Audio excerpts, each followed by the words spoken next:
What's up? What is going on, everybody, and welcome. This is episode number 81 of RizzoCast, and we are joined today by a very special guest.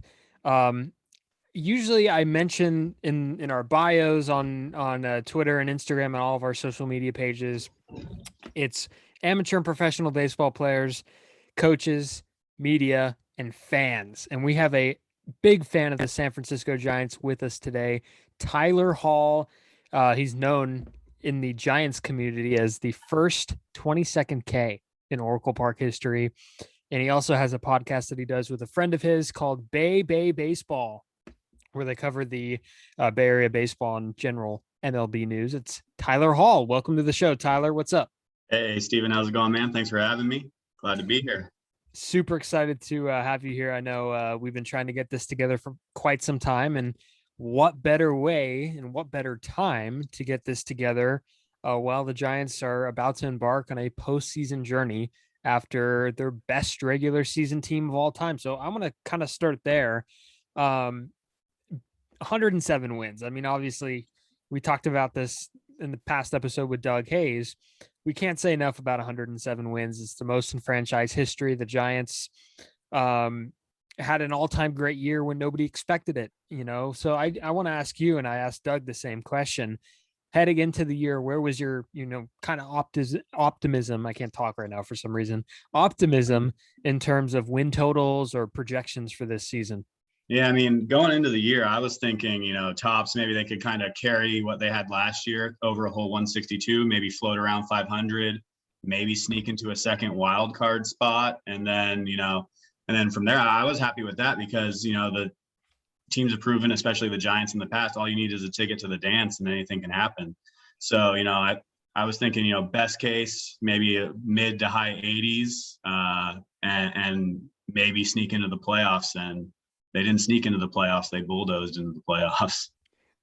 They bulldozed into the playoffs. So at what point did you think the Giants were for real? Because I know, and again, this was mentioned last night too, but I want to reiterate because it's different for a lot of people, including the baseball industry, who thought that this team wasn't for real up until the point where they won the division. Right. That's when they finally said, oh, wow, the Giants, the Dodgers are not going to catch up to the Giants. But some people saw it in June.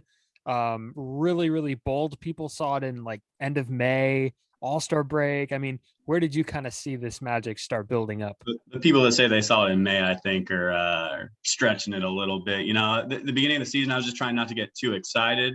I know it's I've been a Giants fan for over 30 years now. So I know it's a marathon, not a sprint. So I was just trying not to get too ahead of myself. But, when they're, hanging around at the end of April, I was like, okay, let's try to carry it through May. They carried it through May. Once it started to get to July and you start to talk about the trade deadline and usually the last few years it's been, okay, like, are they going to buy or sell? With Farhan, it became kind of how are they going to toe the line and do a little bit of both? And that was not the expectation coming up to the trade deadline this year. It was like, how are we going to better the team to finish this thing off? So I think probably like mid-July when a lot of the trade talk was really starting to heat up, that's when I was like, okay, this is a real thing. I don't know if I necessarily believe they could hold off the Dodgers until late August, early September when they finished the season series against the Dodgers with a winning record in the season series against them, and they were in first place after that. So, I was like, okay, they can hold on now. So I'd say, buzz for the playoffs around trade deadline, and then they could take the division home around the beginning of September. So your whole life as a Giants fan, what was going through your mind when you saw the 103 win mark? Yeah, I mean, I shot out a tweet about this because I was 9 years old in 1993. I remember just being completely dejected watching game 162 against the Dodgers. And so when they got to 103 I'm glad they had a few games to spare. I was like, okay, just get off of this number. And I was really glad that they won the next game right away and got off of it because, I mean, 1993 was a historic year, not just for, the most wins in San Francisco Giants history, but that changed baseball. That was what made Bud Selig at the time think, a team that wins 103 games should probably make the playoffs in some capacity. Let's make a wild card. That was a historic season for that. It also led to the realignment when they thought, having the Atlanta Braves in the NL West is kind of goofy. So, that whole season it changed a lot. And I just wanted to kind of put that behind the franchise and the fans that have been along around to remember it. So were you a fan of that move? Because I know you're a humongous fan of Bud Selig. No, I'm just kidding. You're not a big fan of Bud Selig. Did you like those changes? I mean, with how big the game was getting, and especially with teams moving around so much, and players moving around, it doesn't hurt to keep more fans and more fan bases interested later into the year. So I was happy with, yeah. At the time, I was kind of like even more pissed off that they created the wild card after that year. Because like the year after we win 103 games, now you want to start putting this stuff in. But in the long run, I think it's been great. I mean, if there was no wild cards or still only one wild card this year, we wouldn't have had as big of an excitement going down the stretch for the AL wild card. We had, the A's fell off, I think maybe 4 or 5 games before the season ended. And then we had a 4-way race for 2 spots going into the final day. So yeah, I mean, I think that was probably for the best for the game. Yeah, the A's kind of fell apart right after the Giants saw them, and I do want to get more into this year's team. What has kind of impressed you the most? Because I know I separated into different categories. Veteran players, obviously the first one. I feel like they've had a huge impact. Doug Hayes, who we had on last episode, likes to call them the other guys. So there's the other guys that would be category number 2, which is, your Austin Slaters, Darren Ruffs, Lamont Wade Jr.'s, Steven Duggars. And then you got the starting pitching, which is just full of 1-year contract guys that were reclamation projects. And then, then you have to go with obviously the bullpen, who were minor league free agent guys. Then you have to go with the coaching staff, who were young and inexperienced in 2020 when they were first brought in, and now they're possibly hot items for other teams this offseason. So what has kind of been your go-to, if you were to point out one certain group or one certain player, one certain accomplishment for this 2021 Giants team, where would you point? Just one is tough. I mean, I would just kind of point to the fact that they always were in it. They never had like a long losing streak. I don't have the numbers in front of me, but I know it just seemed like they found a way to win every series. Even if they lost a game, they'd win 2 out of 3 in almost every series. Whatever group needed to step up did step up. There would be times where, it just seemed almost like every night there was a different guy that stepped up. I kind of mentioned it in the chat for the podcast last night, but first baseman, everyone talks about Belt, the captain. Yeah, he had a career year, but the Giants as a whole out of first base, because Belt did miss a lot of time. We'll leave the Belt Wars out of this. He missed a lot of time though. But the Giants as a whole still had the most home runs by first baseman in all of baseball. You had Lamont Wade stepping into the lineup and producing, not just filling the lineup. You had Darren Ruff, a few other your boy Jason Vossler, I think, had a couple games at first. It was just and then, like I said, just guys stepping up. Most pinch hit home runs in baseball history. Part of that is Kapler having the guts to make some moves that wouldn't be popular. And a lot of it is just those guys having the mindset and staying prepared and being ready to come in and produce whenever their number was called. Were you on board with the Kapler hire, or was there some convincing that had to be involved? I was absolutely against it at the time. I had some very heated tweets at the time. I'm sure you remember some of them. I definitely wouldn't have chosen him myself, but there were people saying I'm boycotting the Giants for this hire. I was never that heated about it. I kind of adopted, I was in Farhan's camp pretty early. And so I just was like, all right, I'm not a fan of it, but Farhan knows more about baseball than pretty much anybody. If he thinks this is the guy to run this team, I'm going to give him a shot. And so while I wasn't a fan of the hire, I was definitely open-minded to see how he did. And so far it's worked out pretty well. Yeah, no, I think so too. He's going to run away with Manager of the Year in the National League. And I know you put it in the comments last night. Who else would challenge him? There's really nobody else. I mean, I think it should be unanimous. If you look at, it's been talked about, especially on Twitter for months now. They basically passed their Vegas or expert predictions in, what was it, probably late July. They passed their over under. The team as a whole just completely smashed any projections. He took a team that people thought might even be 4th place in the NL West to the best record in baseball. So I think it should be unanimous. I think you'll get one or two homers, maybe someone from St. Louis voting for their manager for Schultz, or someone else, someone who just doesn't want. It always seems like there's that one voter who wants to be the story after a vote comes out, whether that be for manager of the year or MVP. So. But yeah, he's a runaway, and so it's great to see. His whole managerial run with the Giants has been kind of out of the box. His coaching staff. I remember when they were putting that staff together, people were just like, "What are the Giants doing?" And they're reinventing the wheel a little bit, kind of how the 1993 season, like I said, reinvented a lot of things in baseball. I think what the Giants are doing right now is going to change how a lot of teams are looking at how they build, not even their team, but their coaching staff. No, I 100% agree. And, we've kind of been blessed in the Bay Area by watching, 3 championships in that 5-year span. There's a little bit of a dry spell, but now the Giants are kind of back in the postseason. And I know those 3 years were absolutely insane for you. But I want to ask, what is kind of the similarities or differences that you've seen from this 2021 Giants? I was going to say 2021 Giants, 2021 Giants compared to maybe the 2010 team, the 12, 14. Where do you kind of, I don't want to say rank them, but, kind of analyze what you've seen and some differences? Yeah, I mean, I don't think I'd ever, sorry, I was just watching the Red Sox just won. My bad. Saw that too. But I've always kind of steered away of ranking even the 10, 12, and 14 teams with each other, because to me, I mean, a world championship is a world championship. They're kind of like your kids, like you love them all just in different ways. So I wouldn't say one is better than the other. I love those 3 teams for different reasons. And so, but kind of like what I mentioned earlier, how this team, I think the biggest similarity is, there's not a lot of superstar power on this team.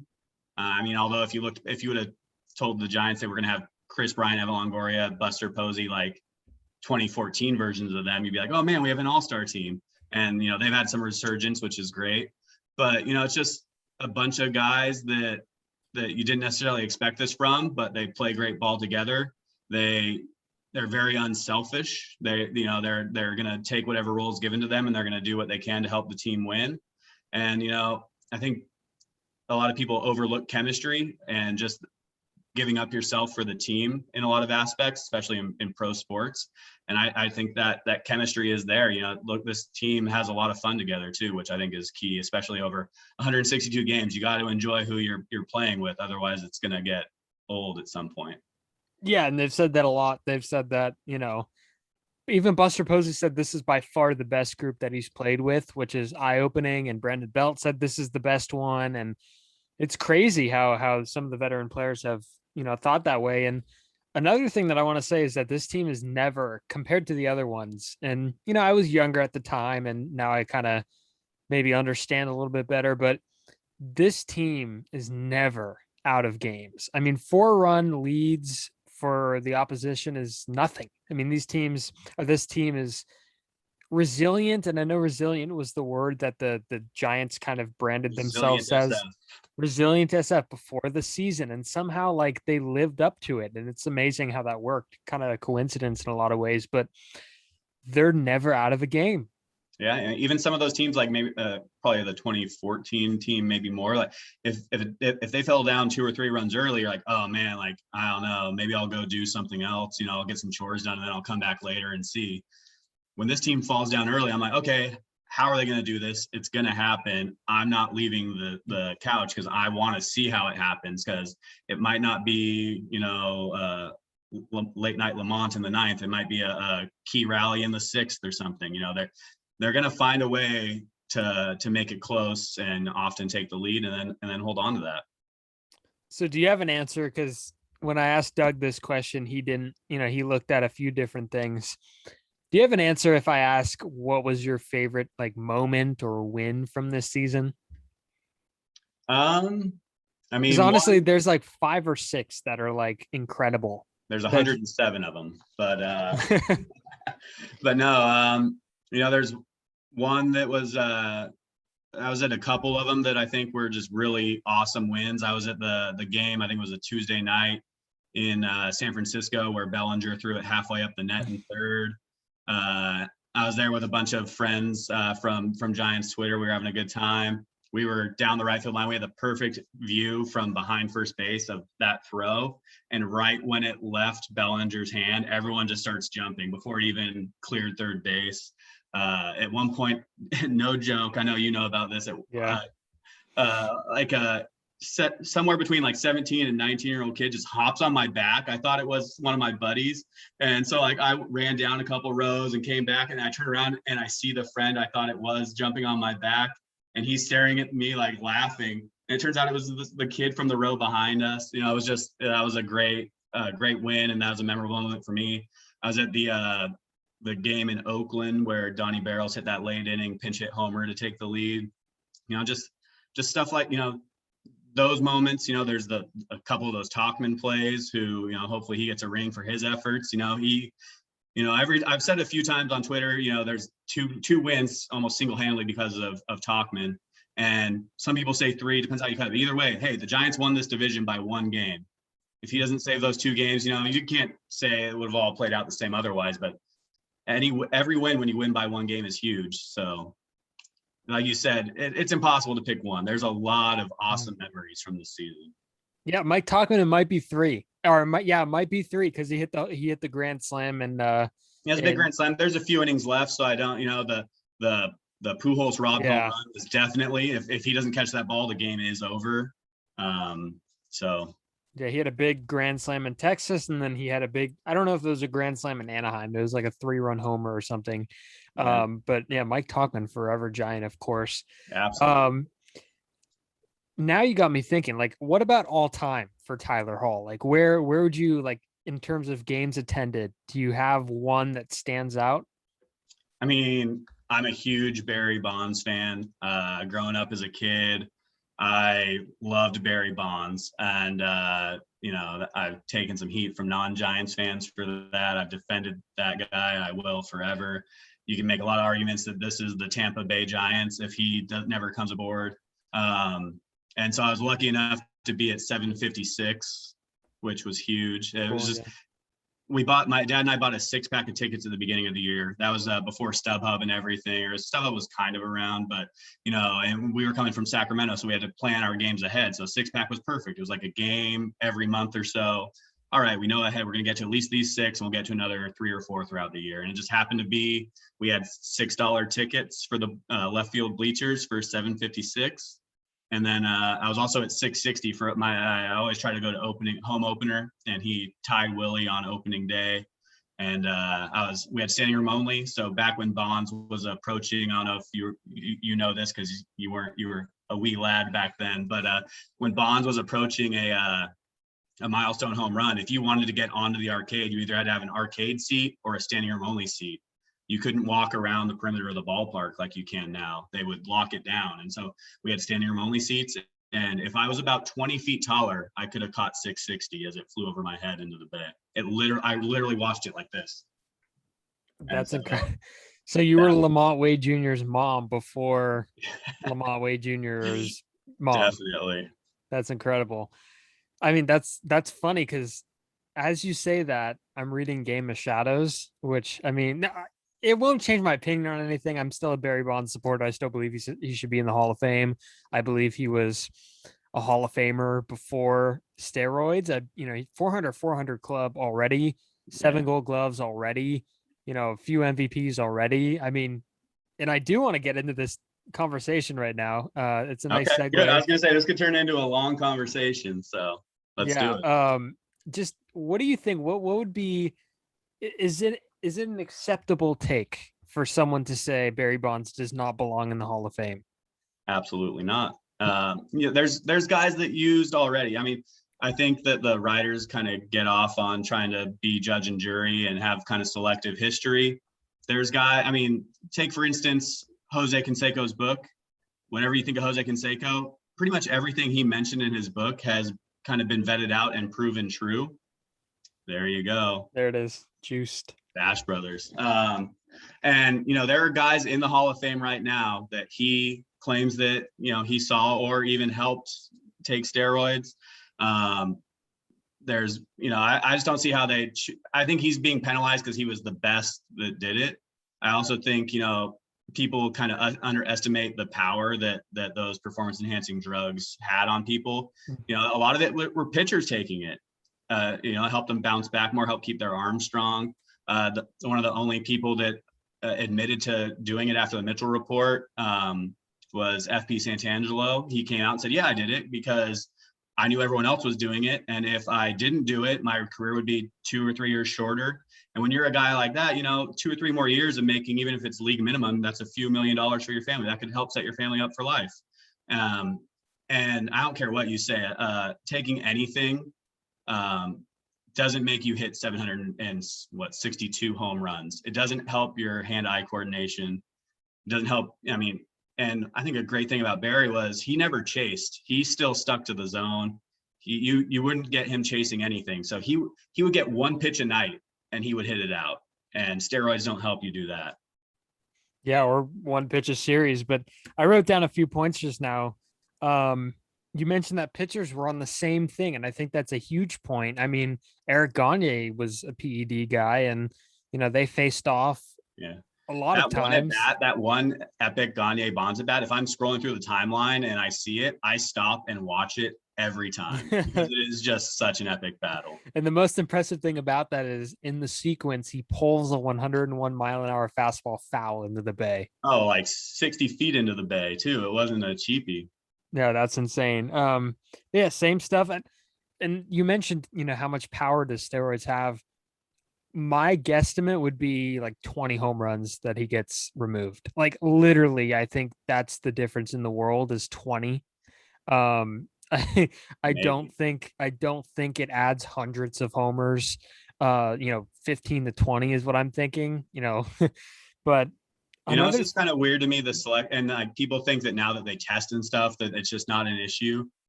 There's players cheating right now. They're always going to find a way to get ahead of the curve. They like to pretend that anyone who's in the Hall of Fame already is a hero. There's guys, maybe some guys that Bonds passed on that home run chart that admitted to taking performance enhancing drugs of their time. So, ball players, if you ain't cheating, you ain't trying. And, baseball is a tough game. It's the only sport where if you do something right 30% of the time, if you hit 300, you're an all-star. Any other sport, like if Tom Brady completed 30% of his passes, he's not even a quarterback, So, yeah, I could talk to you about Barry Bonds and why he should be in the Hall of Fame for a long, long time, my man. Yeah, amphetamines. That's what they used way back when. And example, actually, I had a friend who used to work in the A's clubhouse even until about 10 years ago, and they still basically had a leaded and unleaded coffee pot in the clubhouse. That's insane. Because there was stuff in it. She told me one time she accidentally took some of the other coffee and she was like amped for like the whole night. That's incredible. That's hilarious. I don't know what I would do. I think I'd have to sit down and try and figure out what the hell I just took. So I don't know if you'd be physically able to sit down. I guess not. You need to move around a little bit. Yeah, no, I would not mash well with PEDs for sure.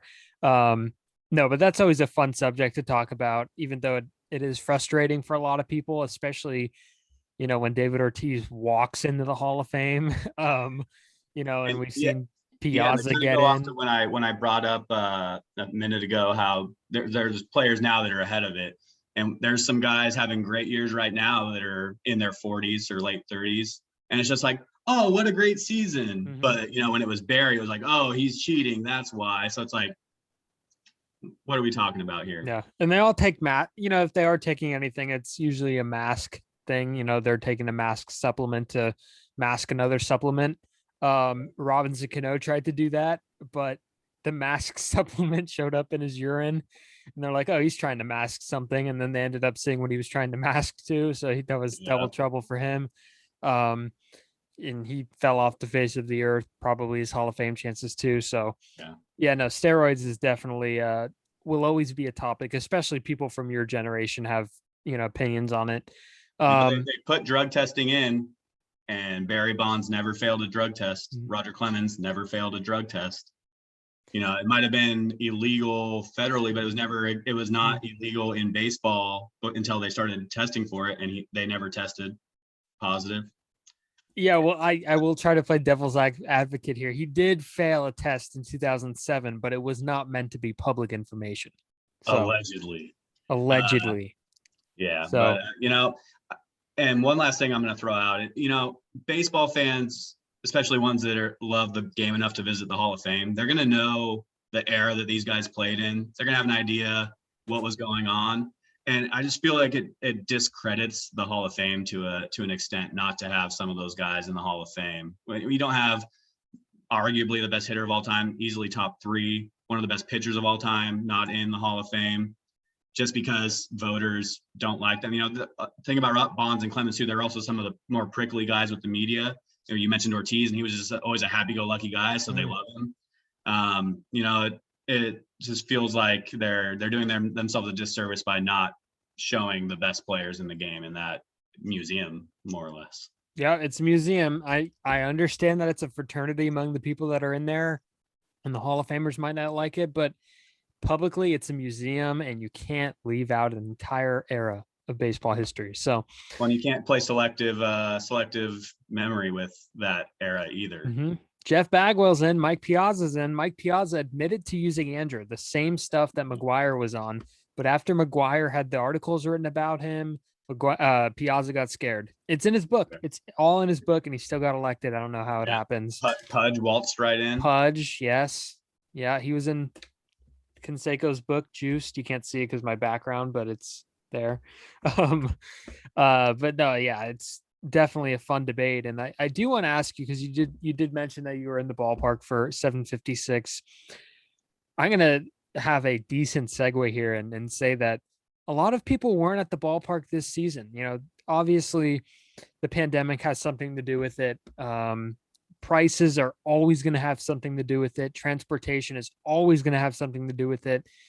But for some reason, and the Giants have been so fantastic at drawing, even during their losing seasons. 35,000 people was, not a lot of people. This year, that was a regular crowd, or even less on weeknights that I worked. Consistently it was 22,000, 23,000 people. And, people have different reasons for it. And I was wondering, maybe why do you think that happened? Was it the pandemic? Is there other things involved? I think a big part of it is the pandemic. I know you mentioned prices, and the prices really weren't all that bad this year, especially compared to other seasons where the Giants were really good. So I don't really think pricing for the game is an issue. I'll get to another pricing issue in a second, though. Initially, I do think the pandemic is a big part of it for 2 reasons. One is, people got kind of used to just staying home and watching baseball last year. They might have gotten comfortable with just staying at home on the couch with the family and not feeling like they had to be at the ballpark. But I think a bigger part for the area we live in is, the Bay Area took the pandemic probably more seriously than anywhere in the country. We were the first region to kind of lock down and to quarantine or shelter in place. And so I think they're being, thank you, Brooks, shout out to Hunter Hall. So I think a lot of it is people still just, baseball will still be there whenever we get back to normal. Hopefully that's soon. Hopefully that's by next season. But, I think they're willing to stay home and be comfortable at home and feel safer. And so they decided not to test the waters as much this year. Another thing, though, because halfway through the season, I moved from San Francisco back up to Sacramento, and actually went to my first game over the weekend, having to commute back into the city. And it was like $70. Well, there's less parking now around. Lot A is basically gone. And where we found parking was $70. That is insane. The same lot 2 years ago, 3 years ago was literally $30. It was where my dad and his family would park, and my sister and their family would park every time they came in for a game. And it's $70 now. You could spend more on parking than tickets for 4 into the ballpark. Yeah, it's double, triple the price of tickets. And kind of to tie the pandemic into that, you have some people that have been out of work for a year and a half, or finally just now getting back to work, and they can't justify spending $70 to park your car somewhere for 3 hours so you can go spend another couple hundred in the yard. Mhm. Yeah, and It's people. definitely not the product on the field. It's not fan excitement for the team. Like you said, they drew when they were terrible. And that goes all the way back to when the ballpark opened. Whether this team has been awesome, whether they had Barry drawing people in, whether they had Lincecum, and banners to hang, they drew. And even 15, 16, or 16, 17, 18, 19, when they weren't that hot, they were still drawing. They'd get probably 25, 30,000 on a weeknight, and they'd sell out the weekend. So it's not worry about the product on the team. It's not no excitement. We see, you and I are on Twitter a lot. This fan base is stoked on this team, and so I think it's just pandemic related issues and costs even before you get even into the stadium. I also think transportation, like you mentioned, some people are taking, buses in, some people are taking BART in. And just to tie it back to the pandemic one more time, I mean, I don't know how many people were so eager to hop on those public transportation They get services. packed. Yeah, they do get before and after packed. a game. Do you want to be in a sardine can with a couple hundred of your closest friends you've never met? When Exactly. especially for people with this, now as a new dad, people with kids, like, I'm not gonna take my kid onto a BART train, with packed with people when we can hang out at home and he can sit on my lap and we can watch a ball game. Even though Hunter Hall is immune to everything and he will live forever and ever. Absolutely. He's going to be a first round pick in 2018 or 2038. You have to tell the story about when your son Hunter was born and you drove past the ballpark. Is that a true story? That is a true story. He was born basically right down by Chase Center. UCSF Mission Bay is right down there. And so I may have taken a little detour, a little couple extra minutes on the commute home to make sure he had a view of the ballpark on the way home for the first time. That's incredible. I love that story so much. I mean, we did our baby announcement for social media. Was my wife in a mom jersey, me in a dad jersey, holding a baby onesie in between us in front of Oracle Park. So you guys are Giants family through and through. Absolutely. I mean, even when Hunter was like 3 months old, we got him on MLB Network because I posted a picture of him in a onesie that said, "I already got here and I already hate the Dodgers." Yes, I remember taking a video of that and sending it to you. Yeah. I'm glad you were watching. Yeah, that was incredible. I never miss any of those shows on MLB Network. I'm a nerd.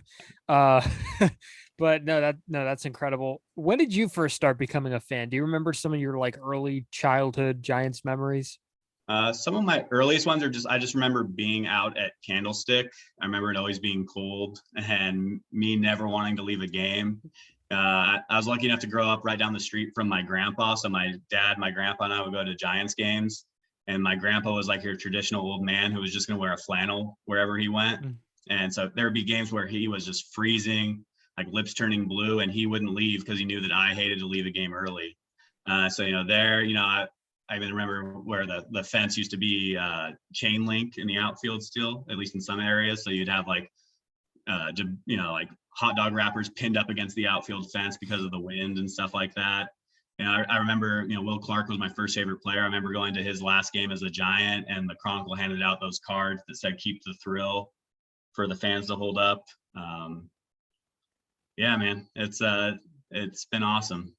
Yeah, no, it's been an awesome ride. And one thing that you have done, and this is kind of your what you're known for on Giants Twitter, your calling card. This is like your attribute. Everybody's got one, but you are the first ever, and I put this in the intro for a reason because it's impressive. You're the first ever 20-second K in Oracle Park history. Explain to me what that means and what that story is. Yeah, so the K boards down the right field line. There's only 21 of them, and luckily I've been to both 18-inning games at the ballpark. The first one was, I think it was 2001. I'm terrible memory, but so I've been to both of those games. But anyway, in 2019, I was at a game with a couple buddies, and the game was going along, and it was tied. We get into extras. They're keeping on mowing down guys. The K boards start filling up, and so I kind of looked down, and where the last K was, you could almost stand right next to it. And at that point, I think the Giants there was no scoring in extra innings. The Giants hadn't scored in like 11 innings. And I told my buddies like, hey, if the Giants fill up the K boards, I'm going to walk down there. Will you go with me? And they're like, oh, sure. And 20, they're out of K boards. Another strikeout happens. And so I just went and stood up. It was, I was wearing my orange hoodie and just stood there with my arms out like that to signify the K. And they actually struck out the side that inning. So 2 random strangers I'd never met before joined me. And the last one was like he's like 8 years old. His name's Dominic. Shout out if you're listening, Dom. And he at first he just stood up like us, but then we told him that it was a strikeout looking, so he actually turned around so he could be a backwards K. And it was just cool. It was just, if you interact with me at all on Twitter or anything, or if you know me in person, I just always try to bring joy or try to help people have a good time. And like I said, the Giants hadn't scored in 11 innings. Everyone was just kind of sitting there like, okay, when's this game going to end? Because once you get past like the 12th or 13th, like if you were going to leave, you left already, you're like pot committed to this game. And I was like, hey, maybe this will give the few hundred people here that are left a good laugh. I didn't expect much. I mean, it was like 1:00 in the morning. So I was like, okay, maybe people are watching, they'll get a good laugh too. And then I'll go home and go to sleep. And like, as I was standing there with my hands out, my phone is just going nuts in my pocket. And it was nuts. But yeah, I basically just did it just to try to give people a good laugh and bring a little life into the ballpark. That was incredible. No, I remember it really well. And I was dozing off and I was like, that is not Hunter. That is Tylor. That's Tylor right there, with the K's. And what was kind of the reaction? Because I know you said your phone was buzzing. You got a lot of support on Twitter. You got a lot of laughs on Twitter, but the broadcast even picked it up. The broadcast picked it up. Did the organization at all pick it up too? Did they have anything for you? Yeah, the organization picked it up. They right when the game ended, they brought us all 3 down like a little bag and had one of the 2 flaps down hats and like, oh, thank you. And then I guess that it caught enough buzz, mainly because I'm not going to take credit here. It's because it was a franchise record for strikeouts in a game. But about a month and a half later, they had like when they do those special events where you buy a ticket and you get a shirt and seats in a specific section. So they did it where if you bought the special event ticket, you got seats down by the K boards and you got a t-shirt, which I'm actually wearing right now. And that's me right there. So, that's pretty cool to have. And, I'll be able to tell Hunter that story and show him some video clips. But, it was really cool that they decided to include like our silhouettes on something to note a franchise record. I can't wait for Hunter to join you one day as you go back and you recreate the moment. That would be, you'd have to pick the right game. Like you'd have to know the right pitching matchup, a game that's going to go 18 innings or something. And believe me, I don't know how you strikeouts. predict 18 innings. No, you can't. But I'm just buy season tickets or something.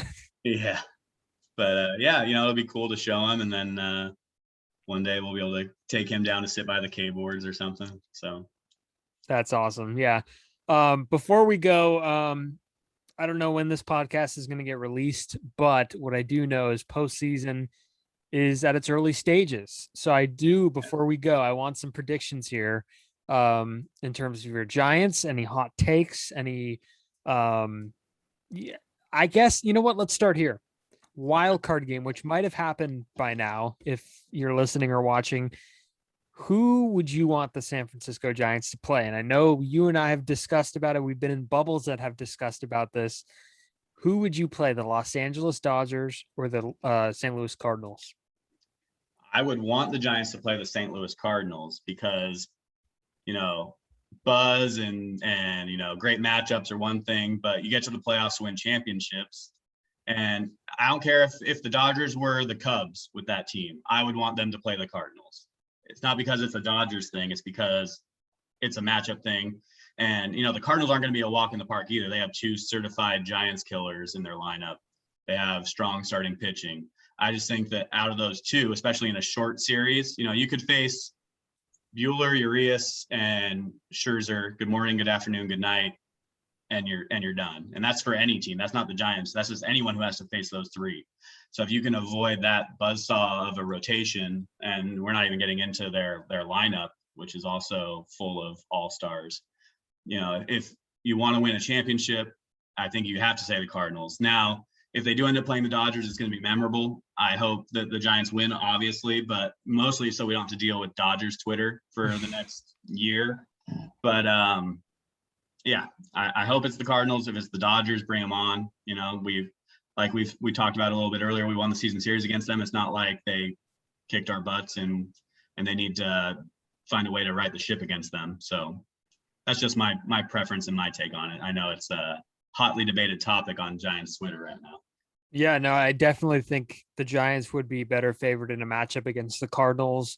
I think they're way, way more easy to read. They have a lot of right-handed hitters, and granted, they're all hot. I mean, O'Neill, Bader, Goldschmidt, Arenado, Molina, they're all right-handed. I mean, DeYoung, they're all right-handed. I think the only Dylan Carlson's a switch hitter, but there might be another left-handed hitter in their lineup. But I mean, no, it's definitely interesting. And, their pitching, I think, is a question mark. They tried to address it, but they addressed it with John Lester and Jay Happ. So, yeah, I mean, they've been pitching well, but hey, it just takes one game to throw them off the rails a little bit. And, we just talked about some 18-inning games. I guess my one wish for the game tomorrow is that it goes 18 innings. So everybody's just gassed. Yep, absolutely. Even the losing team. Yeah, that's hilarious. Do you have any hot takes for the Giants? Any bold predictions, any expectations? Obviously you want your team to win a championship. That's the clear number one goal. But what are kind of your expectations heading into postseason for the 2021 Giants? I mean, one expectation is that they're going to be in every game. They're not going to lay down. They're not going to go down easy. They're going to fight through this whole thing. Well, thank you, Brooks, with the rundown on the Cards lineup there. But I think it's going to be kind of similar to some previous championship runs. We're going to get, we got some stars or some stars that are a little later in their careers that are established, and I think they'll play well. I think they're, some of those guys haven't been in the playoffs for a while, so I think they're going to relish the moment and hopefully step up. Hopefully this break will give Chris Bryant a chance to figure some things out, and we can see him bounce back. But I think we're going to have some of those guys, I think, maybe a guy like a Wilmer Flores or an Austin Slater or, or late night Lamont, LaNinth, if you will, Steven's favorite. Someone like that is going to step up in a big moment for this team and etch themselves in forever Giant history.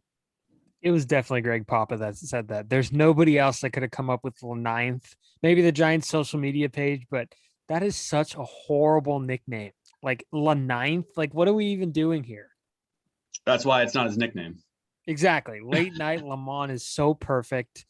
It's amazing. And, maybe late night Lamont will have some late night heroics in October. Tyler, man, I appreciate you coming on. We've been trying to set this up for a while now, and I'm glad we finally got the chance to do it. Yeah, absolutely, man. Thank you. And, go Giants. Thank you for having me, man. Yeah, for sure. Really quick. Yes, there's something please. I wanted to say.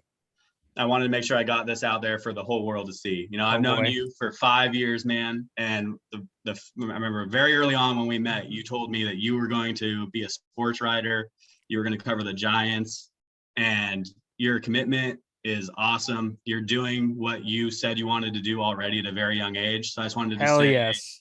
I just wanted to say, I'm proud to call you a friend. I'm excited for you and excited to see what the future holds for my man, Steven Risotto. Yes, man. I appreciate that. That's awesome. Big news. I will be covering postseason baseball. So NLDS, I don't know what it's looking like yet because I'm not really sure what what my schedule looks like.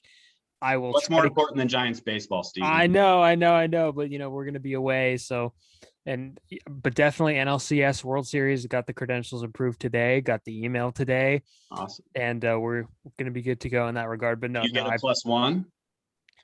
Do you want to come? No, I don't think I do. I don't know. But if I do, Tyler, you would be definitely at the top of that list for sure. But no, definitely I appreciate the kind words, and I appreciate you coming on the show. And you're welcome anytime. You guys could follow Tyler on Twitter at that guy Tyler, that guy